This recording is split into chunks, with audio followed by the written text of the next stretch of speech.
Olá pessoal, aqui é o professor Marco Schmidt. Bom, vamos fazer aqui um guia rápido do uso do F2. Tá? Bom, aqui nós estamos com o F2 na última versão que a gente tem disponível, tá? Na versão 4.0, que é disponibilizado no site da PUC-Rio, ou direto por esse site da F2, até gráfico PUC-Rio. Tá? É um programa gratuito, basta você se cadastrar lá no site para habilitar o download, se não me engano. Tá? É, Bom, apesar de ter aqui português, tá? O programa, ele, na interface gráfica dele, ele é em inglês, tá? A única coisa que fica em português é essa página dos créditos aqui mesmo, tá? O resto ainda não tem como mudar a língua aqui, por mais que a gente tenha as opções e tudo, tá? Não tem essa opção de mudar a língua aqui no caso. Bom, nada muito difícil apesar da língua, tá? Bom, aqui nós temos do lado esquerdo as ferramentas que a gente utiliza para desenhar. Né? Essa aqui, por exemplo, M, Insert Member, tá? E o nó, N, tá? Basicamente são as ferramentas básicas. A gente pode fazer isso ativando uma grade. X por isso, deixa eu tirar aqui a minha webcam para ficar um pouco melhor. X por Y, tá? A gente pode ativar aqui uma grade. E nós podemos ativar a função barra e colocar em cima dessa grade. Para clicar em cima da grade, primeiro a gente tem que desativar essa janela aqui, que é uma janela de coordenadas, que fica ativada por conta desse botão aqui, do Keyboard Mode, que é o K. Se a gente desativar ele, a gente pode clicar diretamente aqui, sem nenhum problema. Tá? E fazer nossas barras, que basicamente são extremidades, ligam uma extremidade à outra, clicando com o botão esquerdo do mouse. Do jeito que eu fiz, perceba que ele não ficou conectado, tá, à grade. Para isso, eu preciso ativar o Snap. O Snap ele tanto conecta a grade quanto conecta ao nó de uma barra já desenhada. Tá? No caso, se a grade estiver ativada, o Snap preferencialmente vai conectar a grade. Se o grid estiver desativado, o Snap vai conectar preferencialmente aos nós que você desenhou aqui da estrutura. Tá? Às vezes você quer criar um nó, dá para criar nó atravessando uma barra na outra, ele automaticamente cria um nó, também assim. Tá? Em termos de desenho, nós temos essas limitações, não é que nem um AutoCAD, um CAD, um programa assim. Tá? Você pode lançar também as extremidades das barras a partir do teclado e clicando em nó. Tá? Você pode colocar aqui as coordenadas x, y, tá? E essa tolerância é uma tolerância relativa ao cálculo da posição desse nó, tá? No intervalo que ele é gerado aí para a estrutura. Bom, aqui eu vou fazer a partir da grade, tá? Vou clicar aqui em novo, tá? Eu vou descartar esse aqui. Vamos fazer uma grade, por exemplo, bem simples, de 1 por 1, e vamos representar um pórtico aqui no caso, tá? Nosso pórtico que a gente vai fazer vai ser de um modelo de galpão. Tá? Vamos fazer uma coluna aqui a partir de alguma posição genérica de referência que tenha 6 metros. Bom, como é que eu sei que tenha 6 metros? Vou ter que contar aqui cada espacinho. Bom, pode ser, mas aqui em cima, ó, do lado esquerdo, aparece o comprimento da peça que você está desenhando. Tá? Length. Tá? Aqui, ó, por exemplo, ó, 8, 7, 6 metros. Tá? Vou marcar esse comprimento de 6 metros. Tá? E vou marcar aqui uma linha horizontal, que ainda não vai ser a barra, tá? De 12 metros. Vou marcar 6 até o meio do galpão, tá? E outros mais 6 até o outro canto do galpão. Estou fazendo isso para depois eu representar aqui uma altura de 8 para fazer a declividade da cumieira em relação aos pilares. Tá? E vou fazer mais 6 aqui do outro lado para fazer a nossa outra coluna. Essa altura aqui, se fizer com 1 metro, 1 para 6, é uma declividade muito grande para a estrutura metálica. Talvez para uma outra estrutura, talvez seria interessante. Eu vou deixar uma declividade mais baixa, mais usual, 10%, né? Então, eu vou dar uma altura aqui de 60 centímetros. Então, eu vou ativar aqui na grade Y, 60 centímetros. Ele já mudou. O problema é que 60 centímetros aqui na grade Y, ele está usando como referência um ponto que não utilizei. Tá? Então, aqui é melhor eu puxar em termos de cota, tá? um valor de 60 centímetros, talvez por coordenadas seja melhor. Vou deixar aqui 1 metro mesmo. Tá? E a coordenada desse ponto, tá? Eu posso investigar, deixa eu minimizar isso aqui, a partir aqui do lado esquerdo, ó, para essas coordenadas aqui. Ó. Esse ponto, por exemplo, tem coordenada 3, 7, tá? Do jeito que eu desenhei. Então, se eu quero um pouquinho, 60 centímetros a mais, eu vou colocar aqui um ponto de coordenada 3, 7,6, por exemplo. 3 na horizontal, 7,6 na vertical. Tá 3 na horizontal, tá? Porque o zero do sistema está aqui, na verdade. Eu comecei minha estrutura um pouquinho mais à esquerda. Tá? Por isso que ficou com falta 3 aqui, coordenada 3. Tá? Então, eu vou criar um nó. E esse nó eu vou colocar aqui, ativar a função teclado, colocar 3, colocar ele com 7,6. 7,6. Aqui o vírgula é ponto. Dou um Enter, ok. Criou o nó que eu queria. Agora eu venho aqui sem ativar o teclado, com as peças mesmo, ó. Venho, clico aqui uma barra, ó, só que está ativada a grade, ó, ele não pega. Eu desativo a grade, agora ele pega com o snap. E daí eu deleto essa aqui, eu não quero essa barra. Seleciono da direita para a esquerda, só encostar, já seleciona os membros. E deleto com o botão Del do teclado. Aqui, para mostrar as cotas, eu vou ativar a grade para ele ativar a função ortogonal em relação à grade. Fica mais fácil, ó. Por exemplo, essa cota em relação a essa, em relação à grade não vai dar. Então, eu tenho que ativar aqui, talvez, essa cota em relação a um nó. Vou criar um nó aqui só para desenhar a cota. Tá? Vamos lá. A posição desse nó aqui está a posição 9, 7 metros. Vou criar um 9 a 7,6 só para amarrar a cota. É uma deficiência no F2 quanto a desenhos, né? E daí fica mais fácil eu agora amarrar a minha cota. Essa aqui, em certa dimensão line. Vou ativar com a letra D. Tá? Ela fica assim, não tem opções de alterar muito a posição da cota. Ela tem a opção de alterar texto, tá? Mas a posição da cota não. Vou ativar o grid novamente, para que aqui na ortogonal fica fácil eu ativar a cota na horizontal em relação ao meio do pórtico. Está aí definido o nosso pórtico. Eu posso centralizar esse desenho, clicando nesse botão aqui, ó, Fit World on Screen. Esse aqui seria um redisplay, também dá para fazer. Um zoom ativado pelo mouse e esse aqui também ativado pelo botão. Tá?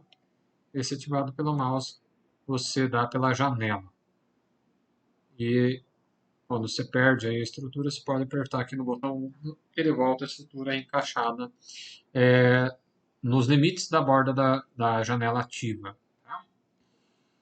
Bom, vou usar esse botão aqui para selecionar, para desativar outras funções. Tá? E vamos agora criar outras parametrizações. Tá? Em termos de desenho da estrutura, basicamente são essas funções. A gente tem algumas funções adicionais aqui de transformar. Por exemplo, rotacionar uma peça, fazer um espelhamento de uma parte da estrutura. Tá? Dá para você fazer isso também. Em termos de função, você desenhar uma estrutura simétrica e replicar ela, tem aqui algumas opções para essa ferramenta Transform. Tá? Bom, vamos para as propriedades dos materiais. Para fazer análise estrutural no UF2, ele funciona a partir do método de deslocamentos. É necessário nós termos aí, pelo menos, a representação dos materiais na composição do molacidade, das propriedades que é pedido nesse primeiro botão. Molacidade, coeficiente de poação e coeficiente de dilatação térmica. Tá? Se a gente não saber alguns deles, a gente pode deixar zero, tá? Mas molacidade, pelo menos, tem que dar um valor genérico qualquer. Tá? Porque senão o programa não consegue fazer a análise. Deixar zero, ele dá um valor impróprio em termos da análise matricial. tá? Para o módulo da cidade. Então, pelo menos o módulo da cidade tem que se adotar um valor qualquer. Para uma estrutura isostática, que é essa que a gente está analisando primeiramente, tá? O valor do módulo da cidade ele não diferencia a forma de distribuição de esforços. Uma estrutura hiperestática, sim, barras mais rígidas fazem com que a distribuição de esforços seja vinculada mais para elas. Tá? Bom, aqui então, para estruturas isostáticas, qualquer valor de E, qualquer seção transversal que você adotar, não vai mudar a análise estrutural para a estrutura isostática. Para a hiperestática, muda por completo. Tá? Então, como a gente está estudando primeiro estruturas isostáticas, com liberdade, deslocamento e suficiência no equilíbrio, tá? Quando eu digo liberdade de deslocamento em relação ao meio das peças, tá? Não em relação ao movimento global da estrutura, a gente vai ter uma condição que aqui para análise, em termos do uso desse programa, que é o que na mão a gente não faria, a gente precisa atribuir esses valores de propriedades, senão ele não calcula a estrutura. Bom, a gente vai adotar aqui um valor genérico qualquer, a gente já tem alguns, a gente precisa criar aqui um novo material clicando nesses botões, ou a gente pode importar também a partir de um material, a partir de um arquivo, tá? Uma lista de materiais que a gente já tenha de um outro arquivo. A gente pode criar um novo, dar um nome, uma etiqueta, qualquer nome, número 1, material 1. Tem aqui alguns já criados, ó, aço, concreto e alumínio. Vamos escolher esse aço aqui mesmo. Se a gente quisesse criar algum valor genérico, a gente clica nesse aqui e dá algum valor que a gente quiser. Tá? Aí eu vou clicar em aço. Ele já tem um aço aqui com 205.000 megapascal. Não é o valor normal que a gente utiliza normalmente por norma, né? O normal é 200.000, mas vamos aplicar ele aqui. E para aplicar, a gente pode aplicar para cada peça, selecionando as peças e clicando nesse botão que agora ficou habilitado, Apply Current Material to Select Members, ou esse último, esse aqui, ó, Apply Current Material to All Members, tá? Já aplica para todas as peças automaticamente, tá? Que é melhor, se não tem diferença. E para análise isostática, esse aqui é suficiente. Agora, seção transversal, o segundo botão aqui. Também, nós precisamos clicar em novo, dar um nome e uma etiqueta para ele e selecionar um tipo de seção transversal. Na análise estrutural isostática, qualquer uma tanto faz. Então, pegue uma que já esteja pronta, por exemplo, um perfil soldado aqui, por exemplo, tamanho I. Escolha aqui um tipo qualquer, tá? E aplique para todas as peças. Se você estiver fazendo análise hiperestática ou realmente quer calcular o deslocamento da estrutura, mesmo ela sendo isostática, daí sim, mola, cidade, tamanho das peças, dá deslocamentos diferentes. Tá? Mas se a gente quer só os diagramas de esforços, qualquer seção transversal, qualquer cidade vai dar o mesmo diagrama de esforço para a estrutura isostática. Deslocamento, não. Tá? Eu não tinha falado anteriormente, mas agora eu reforço que deslocamento daí dá diferente. Né? Se eu escolher uma peça pequena, esbelta, escolher uma peça mais robusta, com maior velocidade, o deslocamento da estrutura isostática, que é o que a gente vai ver mais à frente com o princípio dos trabalhos virtuais, ele dá diferente, vai dar menor, com certeza. Tá? Uma peça mais robusta. Bom, vamos adotar uma para a estrutura inteira. A gente só quer analisar, por enquanto, os diagramas de esforços. Posteriormente, a gente vai ver essa diferença na análise de deslocamento. E vamos aqui, eu acho que eu já apliquei, se não apliquei, vou apertar de novo, Alt. E aqui no terceiro botão nós temos os apoios. Tá? Nos apoios, nós temos a possibilidade de criar aqui 6 tipos diferentes de apoio, se não me engano, mas o que interessa para nós são aqueles genéricos que a gente já conhece, que restringe uma liberdade de deslocamento, duas liberdades de deslocamento, uma liberdade de deslocamento no sentido transversal ao piso, normalmente, a superfície, que era aquele apoio de primeiro gênero, né? Então, ó, esse aqui, vou clicar num nó, vou fixar aqui o deslocamento no sentido Y global, esse aqui que a gente conhece bem, tá? Se eu fixasse no sentido X global, ele só mudaria de direção, tá? Mas continua sendo apoio do primeiro gênero. A gente poderia fixar nos dois sentidos, que seria o apoio segundo gênero, movimento horizontal e vertical. E aí a gente pode fixar nos 3 aqui, no caso a rotação em Z, que seria um engaste. Tá? Bom, a gente vai criar aqui uma estrutura biarticulada, tá? Então a gente vai criar esse apoio de segundo gênero, fixando x e y, deslocamento x e y. Essas opções são para apoios de molas, apoios elásticos, a gente não vai fazer essa consideração por enquanto. E ângulo seria a inclinação da superfície do apoio. Você pode colocar aqui dependendo de como ele é instalado. Por exemplo, um ângulo a 30 graus e um apoio biarticulado. Inclinadinho ali, ó, tá? Se for assim que ele for instalado. Se não, coloca zero mesmo e, tá, e aplica clicando no nó com o botão esquerdo e depois nesse botão aqui, Apply Support Conditions to Select Nodes. Tá? Aqui a gente pode aplicar recálculos, que a gente vai ver melhor em PTV. Tá? E as constantes de mola se a gente clicar nas molas aqui no lado. Apoios semi-rígidos, no caso.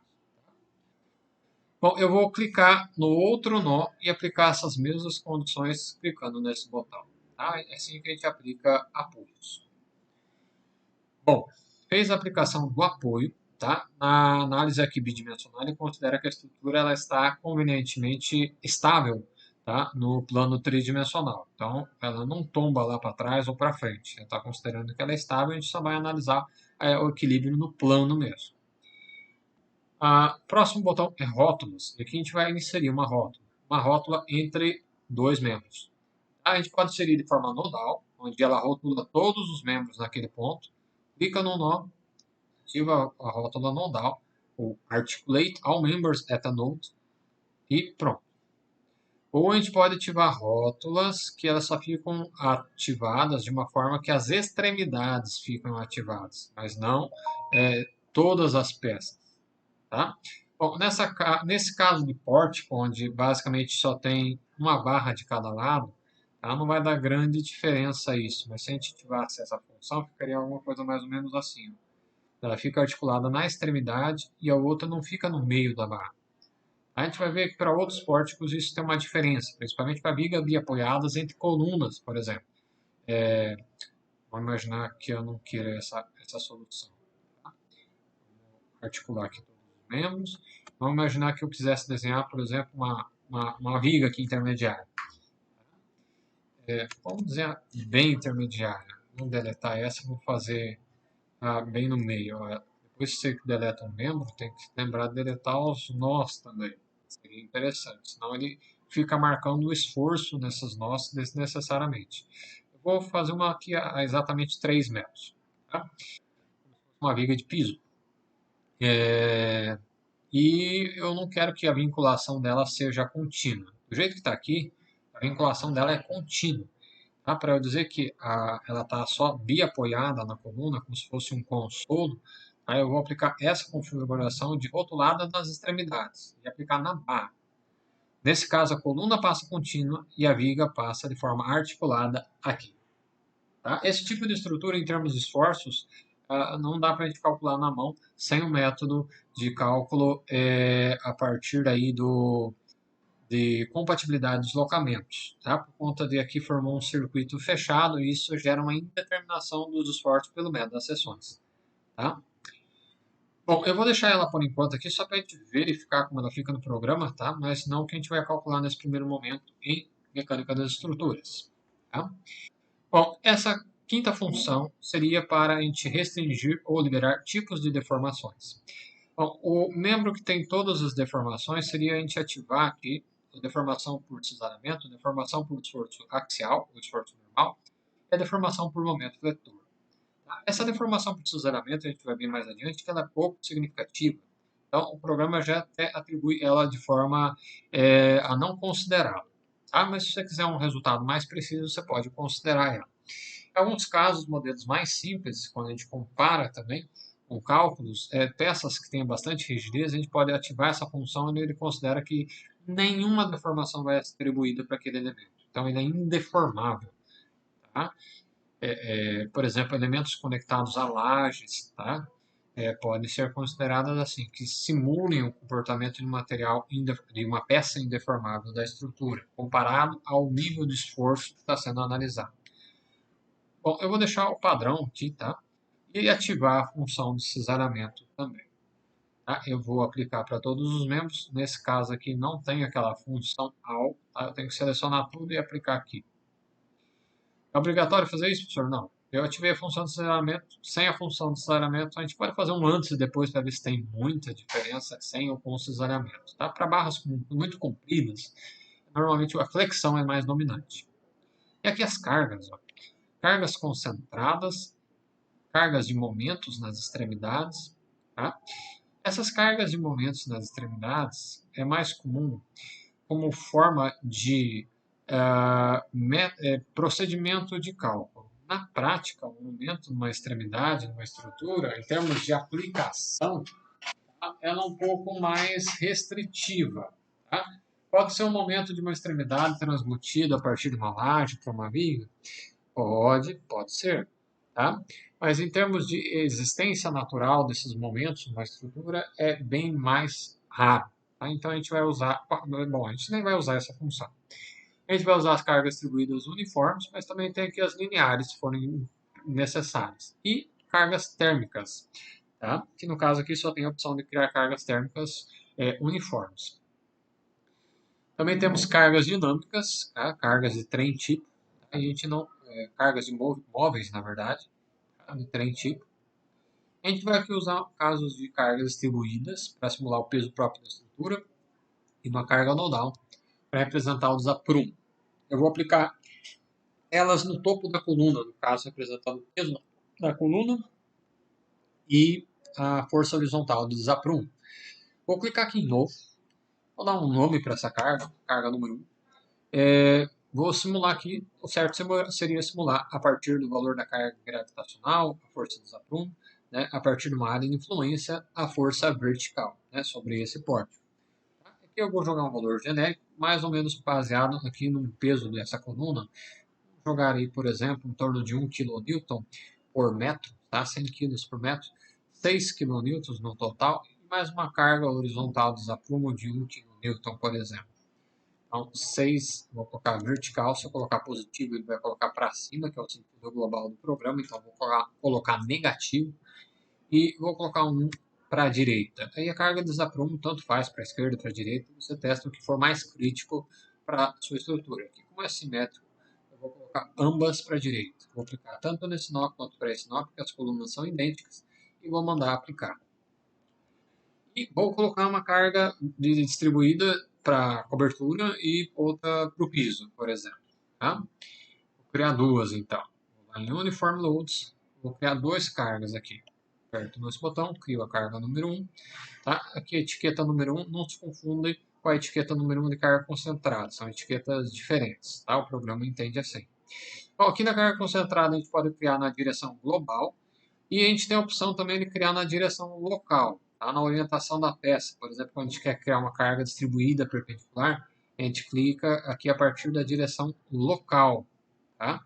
Por exemplo, se eu criar aqui uma carga distribuída perpendicular na direção local, ela vai ficar acompanhando o sentido da peça. Ó. Ela vai ficar inclinada.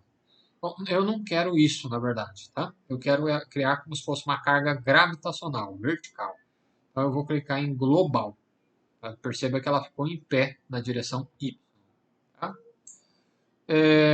Vou clicar aqui também para este. E a carga de piso eu vou fazer um pouco maior. Vou fazer de 10 kN. Menos 10.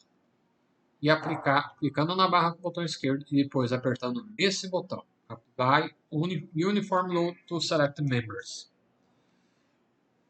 Colocou todas as cargas, atribuiu materiais, seções, né? Essa é a estrutura que você quer analisar, tá? Agora você clica aqui nos botões dos diagramas de esforço, normal, importante, aumento fletor ou deslocamento, tá?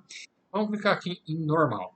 Bom, ele disse que encontrou um nó isolado. Bom, o nó isolado foi aquele que eu fiz para representar a cota, então eu preciso deletar esse nó isolado aqui, tá? Parece que se eu deleto o nó isolado, ele deleta a cota também. Né? Que pena. Depois eu vou tentar representar a cota aí a partir de outra forma, tentando colocar o nó. Mas parece que a forma como ele fica amarrado, o nó isolado aí, ficaria assim.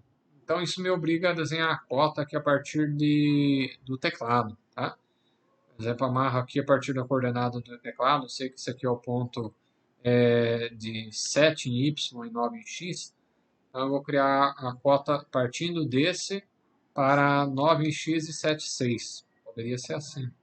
Tá? É chato, mas dá pra fazer desse jeito. Tá? Então, eu coloco assim, ó, 9 em x, 9 em x, começa com 7, vai para 7,6. Ok? Mas olha lá onde ele parou. Ele usou como referência o ponto 0, 0, então ele ficou amarrado aqui no eixo do sistema. Eu quero que ele fique amarrado na direção vertical, alinhado na direção horizontal com 7. Essa posição de 7, ele colocou muito aqui. Não ficou muito bom a posição. Ficou melhor representado. Né? Vou alinhar com 9 metros, vamos ver onde ele vai jogar. Cancelou. Vamos alinhar aqui com 9 metros e apertar de novo. Ok. Ele ainda está mantendo a mesma posição. Se eu colocar aqui com Y de 9 metros, eu acredito que não muda muito. Em termos, então, aqui de representação da cota, né, a gente tem uma deficiência aí quanto ao lançamento, né, a cota, o plano de referência para ele lançar esses valores aqui, tá? Visuais. Um aqui ficou alinhado com 0, o outro ficou alinhado com 7, outro que eu desenho alinhado com 9. Talvez é porque... Deixa eu ver se ele ficou um pouquinho mais para frente. Não, é isso mesmo. Tá? A gente tem uma limitação aqui do programa quanto a cotas também. Mas tá lá.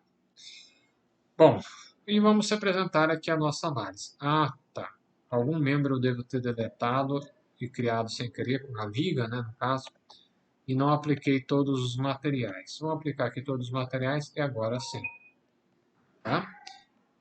Vamos fazer aqui um nome teste, um nome qualquer. Ah, já tem um teste. Teste 222. Tá. E ali aparecem os nossos esforços, no caso aqui, o primeiro axial. Na precisão do programa, a gente pode colocar mais ou menos precisão vindo aqui em Options, Units e Number Formatting, e ativando aqui mais casas decimais de acordo com o parâmetro que a gente quer. Por exemplo, força, né, que é o esforço normal medido em força. Posso colocar aqui 3 casas decimais, se eu quiser. Clico lá de novo no gráfico, vai mostrar agora com 3 casas decimais. Ah, essas cotas aqui estão atrapalhando. Venho aqui em Display e posso tirar por Dimensions Line aqui, desativando a opção Dimensions Line. Ah, eu não quero a representação dos apoios. Então, venho aqui em Display e tiro os suportes. Ah, eu quero ver as reações de apoio. Em Display, vem aqui em Reactions. Reactions Values. Se você colocar só Reactions, aparece só a representação gráfica deles. Reactions Values, aparece o valor das reações de apoio. Tá? Bom, e aí está o diagrama, tá? As rótulas, na verdade, aqui elas não têm tamanho, tá? Apesar do gráfico ficar limitado aqui pela posição das rótulas, elas não têm tamanho real, tá? Elas são tamanho de um ponto, na verdade, não tem tamanho, tá? Pode aumentar o tamanho do texto também, teste display size, perdão, tá? Você pode ajustar ali o tamanho visual das cargas, dos suportes, das rótulas, também da mesma forma, tá? A análise aqui, por enquanto, só tem análise linear elástica, que seria a base que a gente faz considerando aí a deformação recuperada. Tá? E tem mais algumas opções de plano de fundo que você pode ativar aqui também, desativar. Ó, tudo preto, ou cinza, ou fundo preto, tá? Alto contraste. Você pode aí verificar o que fica melhor. Ativar também alguns sinais, por exemplo, o sinal de momento vetor não é ativado por padrão. Ah, e se você quiser a representação dos valores representada de forma transversa, também dá para representar de forma transversa em relação ao gráfico. Tá? Bom, esse é o diagrama de esforço normal, esse é o de esforço cortante. Perceba aqui, ó, tem variação linear, tem carga distribuída. Aqui passou pelo zero, então vai ter uma posição de máximo ou mínimo de momento. Aqui também ó, vai ter um máximo ou mínimo de momento. Você pode clicar em cima da peça e obter valores intermediários também, tá? Esses valores eles aparecem aqui, ó, juntamente com a posição de referência onde está sendo marcado. Caso ele está sendo marcado em relação ao início da peça, da onde você desenhou, da esquerda para a direita. Tá? E o gráfico de momento, como eu digo, ó, os valores máximo e mínimo. Né? Não quer dizer que é máximo, quer dizer que é maior que o valor das extremidades. Quer dizer que representa um valor aqui da função que é notável para a equação da parábola. Né? No caso aqui um mínimo, aqui um mínimo também. Tá? Mas em termos de dimensionamento, né, seriam momentos positivos, pequenos, né, mas aí serem verificados no cálculo também. Tá? A variação de momento parabólico, onde o cortante foi linear. Né? Onde o cortante for constante, variações de momento lineares. A gente percebe aqui. Tá? E o diagrama de deslocamento da estrutura. A gente pode apertar aqui simplesmente nos botões e aparece uma réplica de como seria isso aqui. A gente pode mudar a escala desse deslocamento. Tá? E aqui com valores, ó, valores horizontais. Tá? Aqui tem valores, eles são dados pela unidade que o sistema está aplicado. Aqui normal é milímetros, mas você pode mudar aqui. Em Unit Number Format, é um displacement, pode mudar para centímetros ou metro. E pode colocar, em vez de notação científica, um valor decimal, por exemplo, aqui. Então, aplica novamente, ó. Deslocamento horizontal desse nó está dando 87 milímetros, do topo da coluna 31 milímetros, dessa coluna 52 milímetros, daquela lá 132 milímetros. Tá? Então, você poderia mudar os valores de deslocamento da estrutura, né, adicionando peças mais rígidas aí no caso. A gente vai aprender posteriormente a calcular deslocamento, né, e verificar melhor como seria a influência disso na estrutura. Tá? Se eu tirar essa peça, né, ela muda a configuração dos esforços também. Né? Por exemplo, aqui a gente tem um diagrama assim, ó, onde essa barra aqui funcionou como uma forma de aliviar o diagrama de momentos nessa coluna. Deu 64, 76.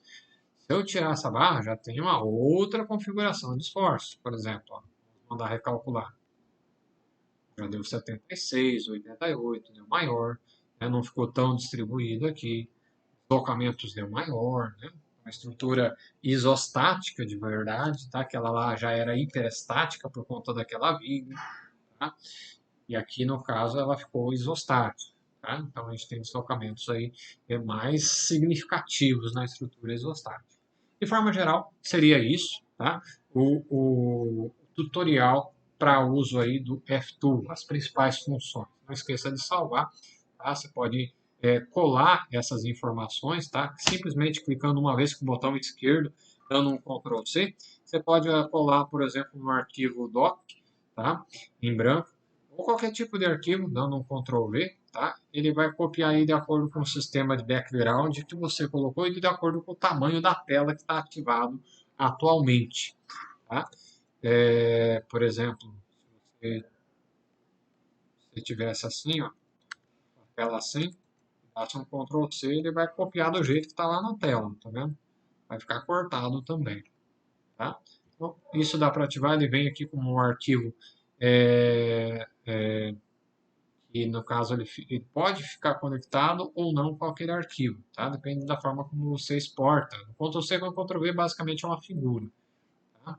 Mas dá para exportar também com outros tipos de formato também, tá? DXF, por exemplo, para lançar no AutoCAD, mas não dá para importar necessariamente DXF, tá?